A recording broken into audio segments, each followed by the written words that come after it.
ശ്രീമദ് ഭഗവത്ഗീത ധ്യാനം. നാരായണം നമസ്കൃത്യ നരം ചൈവ നരോത്തമം ദേവീം സരസ്വതീം വ്യാസം തതോ ജയമുദീരയേത്. നഷ്ടപ്രായേഷു ഭദ്രേഷു നിത്യം ഭാഗവത സേവയാ ഭഗവതേ ഉത്തമശ്ലോകേ ഭക്തിർഭവതി നൈഷ്ടകീ. മൂകം കരോതി വാചാലം പങ്കും ലംഘയതേ ഗിരിം യത്കൃപാതമഹം വന്ദേ പരമാനന്ദമാധവം. ശ്രീഗുരും ദീനതാരിണം ശ്രീചൈതന്യമീശ്വരം. ഓം അജ്ഞാനതിമിരാന്ധസ്യ ജ്ഞാനാഞ്ജനശലാകയാ ചക്ഷുരുന്മീലിതം യേന തസ്മൈ ശ്രീഗുരവേ നമഃ.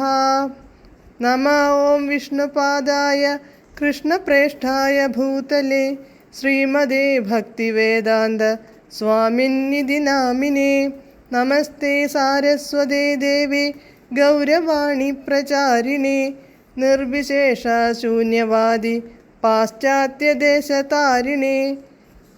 ജയ ശ്രീകൃഷ്ണ ചൈതന്യ പ്രഭു നിത്യാനന്ദ ശ്രീ അദ്വൈത ഗദാധര ശ്രീവാസാദി ഗൗരഭക്തവൃന്ദ. ഹരേ കൃഷ്ണ കൃഷ്ണ കൃഷ്ണ ഹരേ ഹരേ, ഹരേ രാമ രാമ രാമ ഹരേ ഹരേ. ഹരേ കൃഷ്ണ കൃഷ്ണ കൃഷ്ണ ഹരേ ഹരേ, ഹരേ രാമ രാമ രാമ ഹരേ ഹരേ. ഹരേ കൃഷ്ണ കൃഷ്ണ ഹരേ ഹരേ, ഹരേ രാമ രാമ ഹരേ ഹരേ. ഭഗവത്ഗീത യഥാരൂപം. അധ്യായം 3 കർമ്മയോഗം. ശ്ലോകം 13, പേജ് നമ്പർ 190.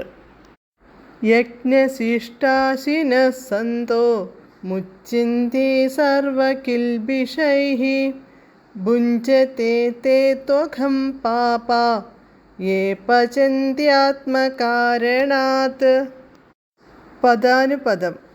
യജ്ഞശിഷ്ടാശിനഃ യജ്ഞശിഷ്ടത്തെ ഭുജിക്കുന്ന, സന്തഃ ഭക്തന്മാർ, സർവകിൽബിഷൈഃ എല്ലാ പാപങ്ങളിൽ നിന്നും, മുച്യന്തെ മോചിപ്പിക്കപ്പെടുന്നു, തു എന്നാൽ, യേ ഏവരാണോ, ആത്മകാരണാത് ഇന്ദ്രിയ സുഖങ്ങൾക്കു വേണ്ടി മാത്രം, പചന്തി ഭക്ഷണമുണ്ടാക്കുന്നുവോ, തേ അവർ, അഹം പാപാഃ കൊടും പാപത്തെയാണ്, ഭുഞ്ജതേ ഭുജിക്കുന്നത്.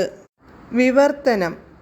യജ്ഞത്തിൽ നിവേദിക്കപ്പെടുന്ന അന്നം ഭക്ഷിക്കുന്നതുകൊണ്ട് ഭഗവത് ഭക്തന്മാർ സർവപാപങ്ങളിൽ നിന്നും മുക്തരാകുന്നു.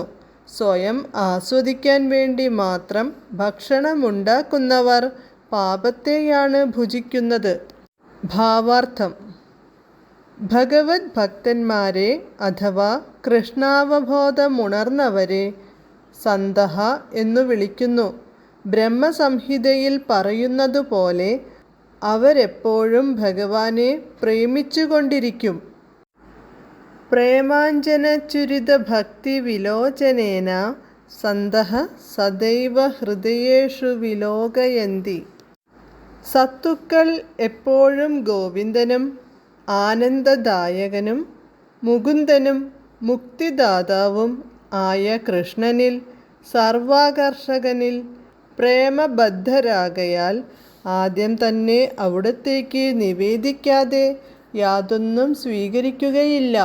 അവർ ശ്രവണം, കീർത്തനം, സ്മരണം, അർച്ചനം എന്നിങ്ങനെ പലവിധത്തിൽ ഭക്തിപൂർവകമായ സേവനയജ്ഞം തുടർന്നു പോരുന്നു. ഈ അനുഷ്ഠാനങ്ങൾ അവരെ ഭൗതിക ലോകത്തിലെ പാപസമ്പർക്കങ്ങളിൽ നിന്നുളവാകുന്ന മാലിന്യങ്ങളിൽ നിന്നെല്ലാം ഒഴിച്ചു നിർത്തുകയും ചെയ്യുന്നു.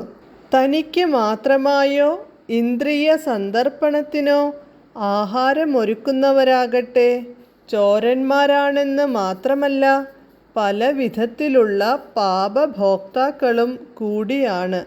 ചോരനും പാപിയുമായ ഒരാൾ എങ്ങനെ സന്തുഷ്ടനാകും? തീർച്ചയായും അത് സാധ്യമല്ല. അതിനാൽ എല്ലാ വിധത്തിലും സന്തുഷ്ടരാകണമെങ്കിൽ മനുഷ്യർ പൂർണ്ണമായി കൃഷ്ണാവബോധം സ്വീകരിച്ചുകൊണ്ട് പ്രയാസമില്ലാത്ത സങ്കീർത്തന യജ്ഞത്തിൽ പരിശീലനം നേടണം. മറ്റൊരു വിധത്തിലും ലോകത്തിൽ ശാന്തിയോ സുഖമോ ഉണ്ടാവാൻ വയ്യ. ഹരേ കൃഷ്ണ.